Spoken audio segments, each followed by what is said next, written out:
Bendiciones, ¿cómo están? Soy Miguel Quintero y quiero darte la bienvenida a tu espacio, este lugar hermoso en donde vamos a tener una conversación altar. Es un privilegio estar acá con ustedes. Quiero invitarles a que permanezcas con nosotros, conectados, que permanezcas allí, escuchando cada palabra porque sé que va a ser de bendición a tu vida. Hoy tenemos la gran oportunidad de entrevistar a una persona, una mujer de Dios, nuestra hermana evangelista Annie Villegas, una mujer de impacto que el Señor ha levantado en este tiempo y sé que te va a bendecir. Muchas gracias, mi hermano. Es un placer para mí estar aquí en este espacio compartiendo con ustedes. Primeramente, gracias a Dios y a todos ustedes, al equipo de altar, por esta invitación que siento de parte de Dios que va a ser de gran bendición, Amén. no solamente para nosotros, sino para todo ese pueblo que nos estará viendo y escuchando. Y agradecida de Dios por estar aquí con cada uno de ustedes. Hoy tenemos, como en cada altar, el tiempo de las promesas. Es un tiempo especial en donde hemos visto cómo las promesas han tocado la vida y los corazones de cada persona, y hoy no es la excepción. Hoy tenemos para ti una promesa también, mi hermana, para que y nos cuentes cómo esa promesa ha sido de bendición para tu vida. Amén, amén. Vamos a ver qué nos tiene Dios en esta hora. Dice Josué 1:9, sé fuerte y valiente, no tengas miedo ni te desanimes, porque el Señor tu Dios te acompañará donde quiera que vayas. Gloria al Señor. Amén. Wow, esta promesa de verdad que es una bendición, porque aparte de una promesa es una demanda de parte de Dios, donde Él dice, esfuérzate y sé valiente. Y eso me ha ayudado mucho, ya que es un texto que normalmente muchos se sabe, muchos lo conocen, pero ¿cómo ha influido en mi vida? En los momentos de desánimo y de debilidad, porque lo he tenido en los momentos donde no puedo más. Me acuerdo de Josué 1:9. Te mando que te esfuerces y que seas valiente. No es una opción, es que tienes que esforzarte. Es que te lo mando, es un mandato. O sea, te esfuerza porque te esfuerza. Y lo más bonito de esto es que yo estoy contigo. Y eso es un aliento para mi vida en los momentos de debilidad, de caída, de desánimo que he tenido en mi vida. Hermana, cuéntanos en tu ministerio, ¿cuándo esa palabra se hizo vida? ¿Cuándo tú pasaste por ese momento de necesidad en donde Dios te demandó a que fueras valiente? Bueno, realmente, como antes de ser ministra o evangelista, soy un ser humano. Y realmente durante mi ministerio me enfrenté a muchos retos. Yo fui una persona, bueno, como todo he sido una persona que así es muy atacada por el enemigo, muy tentada. Siendo joven, me vi rodeada y tentada y atraída mucho por... El enemigo conoce nuestra debilidad y siempre nos ataca, y yo me sentía muy, muy atacada por el enemigo. Recuerdo que conversaba con mis pastores al respecto, y siempre esa palabra resonaba, esfuérzate y sé valiente. Cuando tú entiendes que Dios te llama, no nos damos el lujo de rendirnos, sino que Dios nos da fuerza para seguir, para avanzar. Sin embargo, en mi ministerio no todo fue color de rosa, tuve caídas, caídas que marcaron y una pauta en mi vida personal y ministerial. Y eso marcó mi vida. Ahora, esa palabra la tomo y sonó más en mi vida estando aquí en Trinidad. Wow. Soy de las que cree que Dios me trajo aquí a Trinidad para procesarme. Wow. Como evangelista siempre dije algo, siempre dije, escuchaba testimonios de grandes evangelistas, de personas predicando que Dios usaba, y ellos contaban su proceso, ellos contaban cosas por las cuales Dios le hizo pasar. Y yo personalmente siempre decía, oye, pero tú me usas en el ministerio, tú me llamaste como evangelista, pero yo no tengo como un testimonio tan fuerte que contar. Yo siento que yo no he sido procesada, que tú no me has procesado. Wow. Y boom, aquí en Trinidad, el proceso llegó. Soy de las que cree que Dios me ha traído para procesarme aquí y lo ha hecho.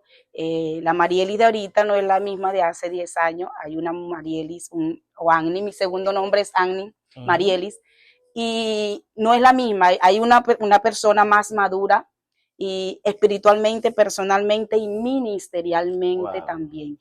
De Integral. manera que aquí he caído en depresión, me he sentido sola, me he caído y he visto que la misma mano de Dios me levanta. Nadie a mi lado quien me levante, me he estado sola, deprimida, y es allí donde Dios me levanta y es donde leo esa palabra. Sí, porque dice, estaré contigo donde quiera que vayas. Esfuérzate, pero yo voy a estar contigo. Amén. Me siento identificado con lo que estás hablando porque Dios trabaja de manera muy especial con nosotros, y también el salir de mi país, así como tú lo hiciste en Trinidad, ahora que estamos acá, Dios ha empezado a actuar de una manera y a procesarnos. Y yo me imagino que esas áreas que tú dices, hoy me siento más bendecida, más fuerte, más madura, ¿verdad? Al principio tú no esperabas eso. Me imagino que cuando tú llegas acá, lo menos que tú esperabas era encontrarte con una realidad diferente, y quizás pensabas que tu fuerza, tu capacidad era suficiente para enfrentar los desafíos, ¿verdad? Pero llega la circunstancia, llegan los problemas, llegan esos problemas internos. Creo que todo ministro se siente frustrado es cuando hay estancamiento ministerial, wow. No espiritual, sino ministerial. Sí. Y literalmente cuando llegué a Trinidad me sentí ministerialmente estancado. Quisiera contarle un poco de eso. Cuando llego aquí, que me congregué en una iglesia trinitaria sin entender, sin nada. Sin entender el idioma. Exacto. Para los que están acá que no saben, acá se habla en inglés. Exactamente. Yo me sentí frustrada por un tiempo. Wow. O sea, Dios mío, estoy aquí, me has traído, pero no puedo, no predico, no hago nada. O sea, ¿qué puedo hacer? Y es donde el Señor me ilumina y predica en las redes. Wow. Pero creo que el evangelista siente la necesidad de predicar, de llevar el mensaje, donde me activo en las redes sociales a transmitir el mensaje, y de ahí siento que salgo de algo que realmente me estaba frustrando. De ese estancamiento que estaba. Exactamente, ahí. El estancamiento ministerial es realmente fuerte. Hoy queremos conversar algo que sé que va a bendecir a muchos de los que están viendo este video, y es acerca de que somos el pueblo de Dios. Pues cuando nosotros leemos allá en el libro de Éxodo, nosotros podemos ver que el Señor le dice al pueblo: yo te escogí, yo te santifiqué, tú serás un pueblo santo y especial para mí. Te saqué de allá para que me sirvas a mí. Tú tienes, o sea, cuando nosotros escuchamos pueblo de Dios, tenemos que entender que estamos llamados a ser diferentes. Tenemos que entender que Dios nos apartó y nos santificó para su propósito. Somos el pueblo de Dios y eso significa que somos exclusivos. Ahora, la pregunta que surge es: ¿para qué Dios necesita un pueblo aquí en la tierra? ¿Para qué Dios necesitaba proveerse de un pueblo aquí en la tierra? Y una de las cosas que tenemos que entender es que Israel estaba en medio de naciones y pueblos paganos donde creían en muchos dioses, naciones moralmente corrompidas. Ahora Dios llama a un pueblo, Él siendo su Dios, el único Dios verdadero, moralmente perfecto, le da leyes morales, le da leyes ¿para qué? Con el propósito de vivir diferente. El pueblo, el mundo está literalmente corrompido, pero yo te llamo aquí, yo te escojo a ti. Está moralmente en corrupción, pero yo te escojo a ti, te doy mis leyes. ¿Para qué? Para que ahora tú muestres que hay un Dios verdadero, que hay un Dios moralmente perfecto que necesita el mundo conocer. Esa exclusividad demanda que ese pueblo busque parecerse a ese Dios, en lo moral, en lo ético, en toda la área de su vida, ¿verdad? Y yo quisiera preguntarte, ¿cuán relevante hoy es el pueblo de Dios en esta actualidad que estamos viviendo, la era de las redes sociales? Comentaste que a través de las redes sociales Dios empezó a volver esa llama de pasión por predicar. Hoy en este tiempo, cuán importante es que nosotros nos identifiquemos como pueblo de Dios y entendamos quiénes somos. Bueno, realmente el propósito del pueblo de Dios aquí en la tierra, como ya había explicado, es mostrar a un Dios que es moralmente perfecto y santo. La Biblia nos enseña en el libro de Pedro, primera de Pedro, ustedes, a ese pueblo se le llama real sacerdocio, nación santa, pueblo adquirido por Dios. La Biblia lo llama piedras vivas, lo llama casa espiritual. En fin, ese pueblo, cuando Dios lo escoge con un propósito de ser un conducto de bendición, ¿para quién? Para el mundo. Para el mundo. Cuando hablamos del pueblo de Israel, hablamos de, iba a ser ese canal de bendición de donde iba a salir el Mesías, que sería el Salvador del mundo. Ahora cuando vamos acá a la parte del Nuevo Testamento, ese pueblo de Dios llamado también iglesia y cuerpo de Cristo, tiene un papel muy fundamental. El principio no ha cambiado. El principio de allá no ha cambiado acá.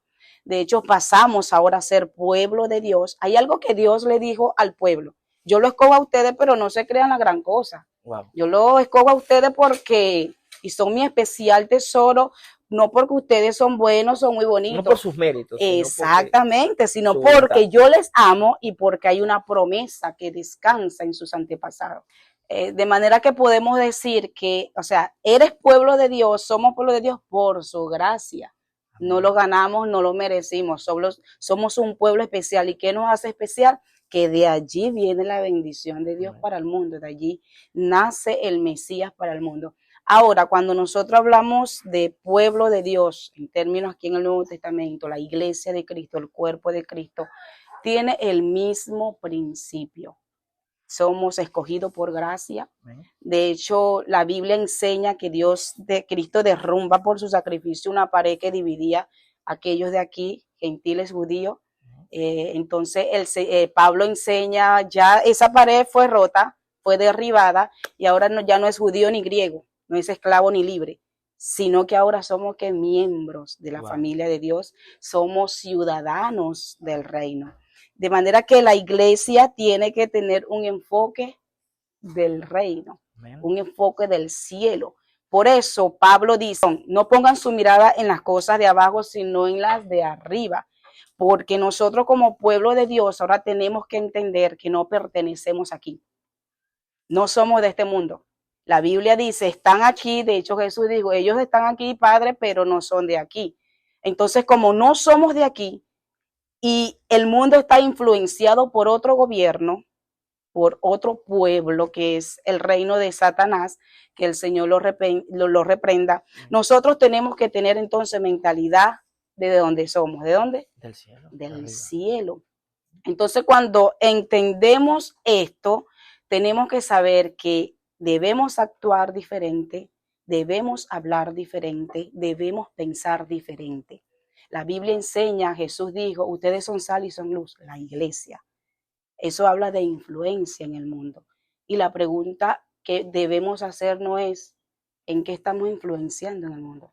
¿De qué manera? Hoy en día es vital y necesario que teniendo este conocimiento, teniendo esta mentalidad de quién yo soy y a qué yo tengo que hacer, ¿verdad? Más allá de que me titulen, que me llamen, que si soy evangelista, maestro, pastor, todo el pueblo de Dios, porque cuando hablamos de pueblo de Dios estamos hablando de todo lo que conlleva el que sirve en el altar, el que no sirve en el altar, el que está afuera, el que predica afuera, el que no hace el trabajo como otro, pero sí es vital. Y eso es importante que entendiendo esto, lo que necesitamos hacer afuera. Exactamente. ¿Cómo podemos impactar afuera? ¿Cómo podemos hacer el trabajo que Dios nos ha llamado a hacer en este tiempo en donde hay diferentes cosas que no sucederán en el pasado? ¿Verdad? Estamos heredando la visión del pasado de, mira, vayan por las almas, prediquen el evangelio. Hemos venido de Venezuela en donde las campañas evangelísticas, ¿verdad? Al aire libre estamos evangelizando. Acá por ejemplo, en Trinidad es otro panorama, en donde nos estamos adaptando, que no siempre va a ser afuera, que hay otras formas. ¿Cuán importante es entonces en este tiempo que la persona pueda entender que somos pueblo de Dios? Respondiendo a tu pregunta, es importante que definir quién es el pueblo de Dios, porque el pueblo de Dios, la iglesia de Cristo, muchas denominaciones como que se han secuestrado esa frase, yo soy la iglesia de Cristo, inclusive muchas religiones. Sin embargo, la Biblia nos enseña que quién es el pueblo de Dios, el cuerpo de Cristo, es todos aquellos que creen en Jesucristo. Que creen y depositan su fe en Él, que han sido bautizados en el Espíritu Santo, como dice la palabra, que Él nos bautizó en el Espíritu y nos ubicó en su cuerpo. Ahora, ¿qué es lo que tengo que creer? ¿Cómo yo sé que soy pueblo de Dios? Bueno, porque tienes que creer en Cristo, pero ¿qué es lo que yo tengo que creer en Cristo? Hay algunos puntos fundamentales que todo cristiano debe tener y en cuanto a la fe de Cristo. Y es que lo primero que usted tiene que creer, si usted cree en la divinidad de Cristo, si usted cree en la humanidad de Cristo, si usted cree en la inspiración de la Escritura, si usted cree en el sacrificio sustitutivo de Cristo, si usted cree en la resurrección corporal de Cristo y en su segunda venida, usted es parte del pueblo de Dios. Eso es importante tenerlo claro, que el pueblo de Dios no es todo el mundo. Estamos rodeados de tantas religiones, pero es importante que entendamos quién es pueblo de Dios, quién nos capacita para ser pueblo de Dios, y es la fe en Jesucristo. Amén. Si tu religión, tu denominación carece de esta creencia, no forma parte del pueblo del Señor. Y como usted decía hace rato, es un privilegio nosotros formar parte del pueblo de Dios. Ahora, ¿de qué manera la iglesia, creo que fue tu pregunta, influye en estos tiempos? Nosotros tenemos que entender una cosa, y es que Cristo es cabeza de la iglesia, y esa iglesia o ese pueblo de Dios es un cuerpo también, es un organismo espiritual donde Dios se muestra a través del mundo. Y hay cosas que la Biblia enseña que es la iglesia o que porta la iglesia como cosa fundamental para el mundo. Amén. Por ejemplo, la Biblia enseña que la iglesia es columna y baluarte de la verdad. Wow. Es decir, la iglesia carga el peso de la verdad absoluta en medio de un mundo lleno del relativismo, que considera que la verdad es relativa, en medio de tantas mentiras filosóficas, religiosas y diversidad de pensamiento afuera. La Biblia dice que la iglesia es soporte de la verdad. O sea, Dios deposita su verdad absoluta en la iglesia.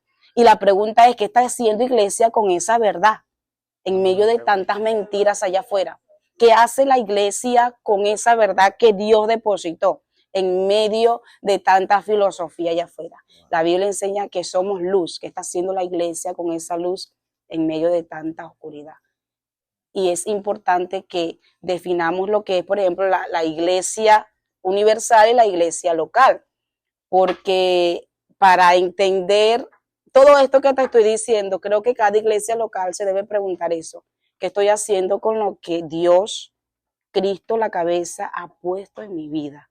¿Sabes que la palabra relata, hablando acerca de este compromiso, de este llamado que Dios nos ha hecho como pueblo de Dios, como iglesia de Cristo, a conocer la verdad y hablar de la verdad? Y la Biblia habla de que conoceréis la verdad y la verdad te hará libre. Pero antes de eso dice, primero, que sean mis discípulos y conoceréis la verdad y la verdad os hará libres.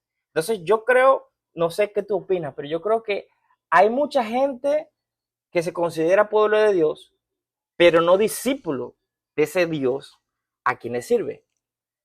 Y no hay una manera en que la verdad de Dios pueda ser revelada a ti, para tú luego ser instrumento de verdad y como dice, delante de una sociedad en donde hay mucha información, mucha sobreinformación. Estamos en la era de la información y hay mucha sobreinformación. Entonces, ser discípulo es lo que va a garantizar a que nosotros podamos conocer la verdad. Y esa verdad nos va a hacer libres. Y esa libertad es la que entonces reflejamos como iglesia.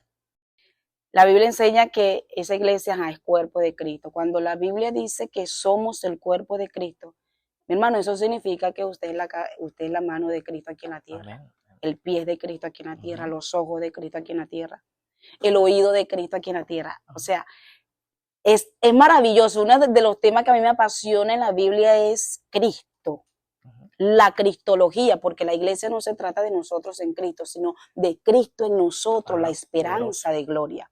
Entonces, cuando entendemos que la iglesia es Cristo en nosotros, de hecho, él lo refleja, ¿dónde? Él lo refleja cuando Saulo está persiguiendo a la iglesia. ¿Qué le dice él? Saulo, tú me estás persiguiendo a mí, porque la iglesia es Cristo, mi hermano. Claro, la iglesia es Cristo, y es interesante que entendamos qué estamos haciendo con el cuerpo de Cristo aquí en la iglesia. Usted está hablando de discípulos. Si somos el cuerpo de Él aquí en la tierra, si la iglesia es Cristo aquí en la tierra, la pregunta es, ¿qué estamos haciendo? Si analizamos la vida de Cristo, ¿dónde vivió Cristo ministerialmente? Afuera. Evangelio. Hechos 2:42 habla de unos 4 principios fundamentales que la iglesia primitiva hacía. Y es que ese versículo dice que la iglesia perseveraba en la doctrina de los apóstoles, perseveraba en la comunión. Esto habla de compañerismo. Coinonía. Exactamente. Y perseveraba en lo que es el partimiento del pan y en la oración. Esos, entre otras cosas, fuera de ese texto, esos 4 es parte fundamental de lo que es la visión de la iglesia dentro. La iglesia tiene que promover el compañerismo. Pero estamos en una iglesia donde tú estás por allá y yo por aquí, donde hay división, donde hay relaciones rotas, enemistades. Ahora, cuando vemos la visión de la iglesia afuera, esta iba, ¿por qué? Por predicar el evangelio. Y estamos en una iglesia, en un tiempo donde quiero poder, quiero que me uses, quiero don, pero ¿para qué tú quieres los dones? Ninguno de los apóstoles pidió eso. Ellos iban a predicar y esas señales los seguían. Es interesante destacar y analizar toda iglesia local sobre qué está proyectando en el mundo. Pablo dijo algo interesante y es que somos cartas abiertas. El mundo nos está leyendo. Hay algo que dijo Jesucristo, y voy a abrir un paréntesis en esto, y él dijo, Señor Padre, cuando estaba orando en Juan 17, versículo 23, él dice una cosa, él dice, Padre, que ellos sean uno, como tú y yo somos uno, yo en ti y tú en mí y yo en ellos, para que sean perfectos en unidad. Y ahí quiero hacer un énfasis, porque ahí el Señor nombra 2 cosas importantes, que sean perfectos en unidad y que para que el mundo crea que tú me has enviado. Es decir, hay un patrón. Exactamente. Lo primero que yo puedo visualizar allí, gracias Espíritu Santo, es que el Señor está diciendo, porque no sé, creemos que Dios es un Dios triuno, Padre, Hijo y Espíritu Santo, y Dios obra en esa unidad. Ahora Jesús le está orando al Padre, así como tú y yo somos uno, yo te pido que ellos puedan ser uno, y que ellos siendo uno puedan ser perfectos en unidad. Y ahí está un detalle con la palabra perfecto. Y es que la palabra perfecta no está hablando de estar ajeno a las fallas o a los errores, porque estamos muy lejos de serlo. El único perfecto es Cristo. La iglesia no es perfecta. Somos seres humanos. Fallamos, caemos, nos levantamos, pero por eso la Biblia dice, ámense unos a otros, perdónense, sopórtense, tolérense unos a otros. Ahora, hay la palabra perfecto, en el griego está hablando de madurez y de alcanzar una meta, de alcanzar ya algo. Entonces, cuando nosotros analizamos, Jesús le está diciendo que ellos sean perfectos, que ellos sean maduros, Padre. Wow. Que ellos alcancen la madurez. Y ahí es donde está el detalle, cuando observamos la iglesia a nuestro alrededor. Inmadurez espiritual. Wow. Porque tú como pastor, ¿cómo te vas a enojar? Si ve lo que sucede muy a menudo en el pueblo, que si una oveja decide irse de una congregación a otra, ya se ganó de enemigo a la iglesia entera, se ganó de enemigo al pastor, ya no pertenece a nosotros. Y sin embargo, no, esa oveja no se fue del reino, exacto, se fue de tu iglesia, exacto, sigue siendo tu hermano. Sí. Entonces, a veces agarran el texto que dice, estaban en nosotros, pero no eran de nosotros. O sea, está hablando de apostasía. Ella sí, no ha apostatado de la fe, ella sigue creyendo en lo que tú estás creyendo. Es tu hermano, ella sigue siendo tu hermano, sigue siendo tu hermana. Está en el mismo en el mismo bando, pero Claro. se ha ido de tu iglesia. Es decir, está actuando como, no como una comunidad, no como una familia, sino como sectarios, como Exacto. una secta en donde si tú no estás conmigo, si tú no piensas lo que yo pienso, entonces tú, pero es porque ellos, Exactamente. donde la figura es ellos y no Cristo. Exacto. Por eso Jesús dijo, para que el mundo crea que tú me has enviado. O sea, ¿cuál es el enfoque y el principio que Cristo quiere y le pide al Padre?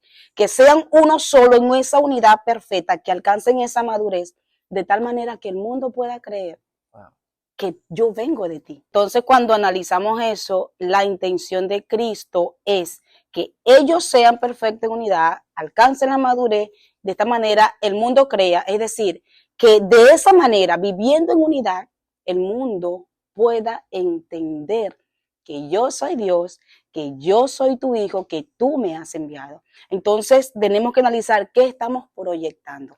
Ahora, si no proyectamos unidad, si no proyectamos amor, eso refleja una cosa, y es que falta de madurez espiritual. Tenemos que ser maduros. La iglesia, el enfoque de Cristo es sean maduros para que sean de testimonio en el mundo. Hay algo que dijo Pablo que me llama mucho la atención y que lo relaciono con lo que se está viviendo dentro de la iglesia hoy en día. Pablo, ¿qué pasaba en la iglesia de los Corintios? Y esto está interesante porque era una iglesia que abundaba en todos los dones, aparentemente espiritual, pero Pablo lo llamó carnales. ¿Por qué lo llamó carnales? Porque había disensiones. Yo soy de Pablo, yo soy de Apolo. Al punto que él mismo está diciendo que todos los dones que tú tengas, que ustedes materialicen, que hagan, no es nada si no tienen amor. Exactamente. Porque el amor es el motor, debe ser el motor por el cual entonces hacemos los milagros, las señales, los prodigios, manifestamos los dones y hacemos maravillas. Debe ser el amor, la compasión. De hecho, Pablo los llama inmaduros y carnales. Porque de eso se trata. Exacto, porque, o sea, abundan en todos los dones, pero están divididos. Están divididos. Y hoy no se dice, disculpa mi hermano, soy de Pablo, soy de Apolo. Hoy se dice, yo soy calvinista, yo soy arminiano, yo soy luterano, yo soy pentecostal, yo soy bautista. Es decir, lo estamos separando allí, exacto, fragmentando. Exactamente, y ahí es donde Pablo dice, yo soy de Cristo. ¿Acaso Pedro murió por ustedes? ¿Pablo murió por ustedes? Es Cristo Jesús el que murió por nosotros. De manera que cuando la Biblia enseña que el propósito de todo eso es que Cristo sea glorificado, y ahí es donde la iglesia pierde el enfoque, que piensa que se están trabajando para sí mismos, es para el reino, mi hermano. Amén, amén. Cerrando con esto, quiero enfocarme en lo que es el ministerio evangelístico dentro de la iglesia. Muy importante. Yo fui ungida y llamada por Dios al evangelismo por la gracia de Dios. Ahora cuando llego aquí a Trinidad, actualmente donde estoy en la iglesia sirviendo, sirvo como maestra de escuela dominical, enseño la palabra, fluyo allí, pero últimamente el Señor, desde unos meses para acá, una semana, ha estado diciéndome, hey, pero no te olvides del ministerio. Y he sentido fuertemente de parte de Dios las calles. Porque es que nos sentimos cómodos, tan cómodos dentro de las iglesias. Que es importante, pero... Exactamente, tan cómodo entre el aire, las cuatro paredes, nos gozamos, pero hey, despierta, evangelista. Y es un llamado a todos los evangelistas en general, inclusive de aquí de Trinidad y Tobago. Jesús la estableció en Mateo 28. Ir por todo el mundo y predicar el evangelio a toda criatura. Aleluya. En una oportunidad Mies dijo, la mies es mucha, pero los obreros pocos. Los obreros se encuentran dentro de la iglesia, pero no están dispuestos. Entonces, ¿cuál es la visión de la iglesia? Alcanzar al mundo para Cristo. Amén. Y predicar a Cristo. Amén. Es un llamado a todos los evangelistas que no olviden su llamado. Nuestro llamado principal en las calles, y nos estamos encerrando mucho lo que es dentro de la iglesia. pero es las calles, mi hermano. La última experiencia que tuve respondiendo a este llamado de parte de Dios en mi corazón, diciéndome anda a las calles, en las calles. La última experiencia que tuve estando en mi casa con la disposición de ir a evangelizar, mi hermano, es que el Señor pone en mí, trae a mí a una tienda en Chaguanas y una muchacha. Vas a evangelizar y tú vas a entrar en esta tienda y vas a ir por esta muchacha.